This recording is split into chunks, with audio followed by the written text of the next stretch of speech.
Eh sì, amici belli. Mi devo congolare un attimo perché 15.000 iscritti. E siamo qui a festeggiarli. Mi sono concesso una pausa nella Giamaica. La Giamaica più totale. Se clicco si vede bene, si vede meglio. È una roba spettacolare, come spettacolare è la stagione del Napoli, perché noi mo non è che parliamo di mare, però voi vi iscrivete al canale, perché non è che abbiamo finito, si devono iscrivere al canale. Can you say that they have to iscriversi al canale? Che? Ci riflettiamo poi dopo. Yeah.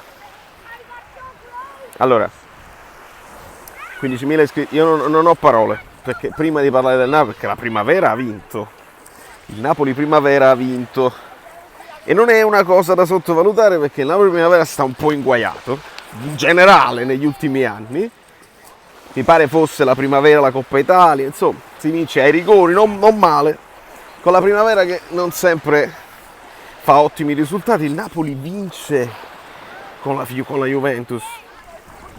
Ma Juventus attenta alle giovanili, alle cose.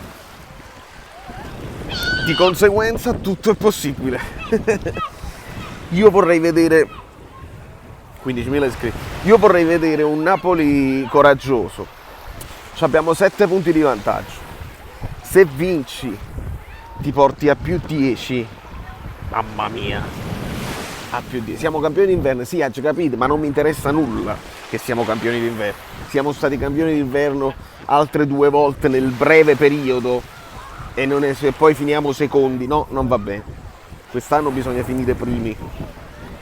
Quest'anno una serie di congiunzioni astrali si sono messe tutte insieme in maniera positiva. Mi siedo perché sennò vi viene il mal di mare.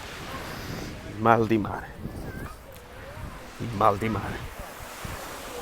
Quest'anno 15.000 iscritti, cosa impossibile per un canale che parla di tattica, che parla di magliette con il logo rosso, che si lamenta, un canale che si lamenta sempre, che però non spacca i piatti, però non distrugge le cose, non grida e non dice parolacce, almeno ci provo, qualcuno può scappare, e siamo riusciti a trovare 15.000 persone che la pensano allo stesso modo, o meglio, che vogliono parlarne di calcio e del Napoli e di sport in generale in questa maniera, e per me è una soddisfazione enorme, enorme. Poi dobbiamo essere anche non d'accordo su certe cose, dobbiamo stimolarci nella conversazione, nel commentare, anche nell'usare diversi linguaggi, è così che funziona. Nel frattempo però mi godo una pietra miliana, e qua non ci sarà a fine video il nuovo, magari lo registro qua, no, mi servono gli occhiali di Saveria solida, non ci sarà perché devo tornare prima a New York. Quando torno a New York ne parliamo. Nel frattempo parliamo di questo Napoli che deve affrontare la Juventus. È febbre Juve, già. Che cos'è oggi? Un martedì, è un martedì pazzesco, ed è febbre assoluta perché non si parlerà altro. Adesso si stanno cercando di analizzare quelli che saranno gli indisponibili per la Juve, gli indisponibili per il Napoli, perché c'è un po' di preoccupazione per Kim, ma dovrebbe farcela. Per la Juve si parla di Pogba, non si sa se riesce a recuperare, altri li hanno recuperati per strada, ma noi non dobbiamo pensare a tutto questo. Noi dobbiamo pensare che sono 11 contro 11, a volte contro 12, ma pure 11 contro 12 si può fare. A casa nostra, tutto esaurito, non dobbiamo stare noi tutti esauriti. Non dobbiamo vederla come la partita delle partite, come le finali. Non è una finale, abbiamo troppo vantaggio, se perdiamo comunque non è successo niente. Però se vinciamo, ecco che li metti veramente in grave difficoltà, e ricomincia quella storia della seconda e la terza che si levano punti a vicenda. Perché mettiamo che il Milan adesso è un po' depresso, perché la Juve li ha agguantati. Se noi fermiamo la Juve, il Milan può approfittare. E resta invariato questi 7 punti di vantaggio ci servono. E quindi mantenere questa cosa qui.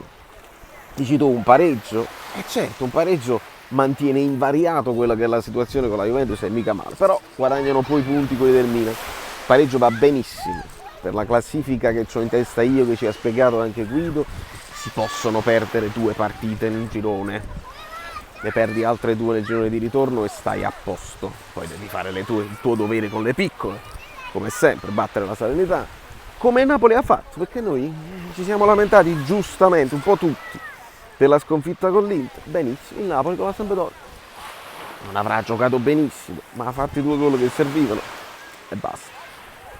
Di conseguenza il Napoli secondo me potrebbe giocarsela anche, non dico all'arma bianca, perché quelli ci aspetteranno in difesa, ragazzi, non vi pensate nient'altro, ci aspetteranno là in difesa.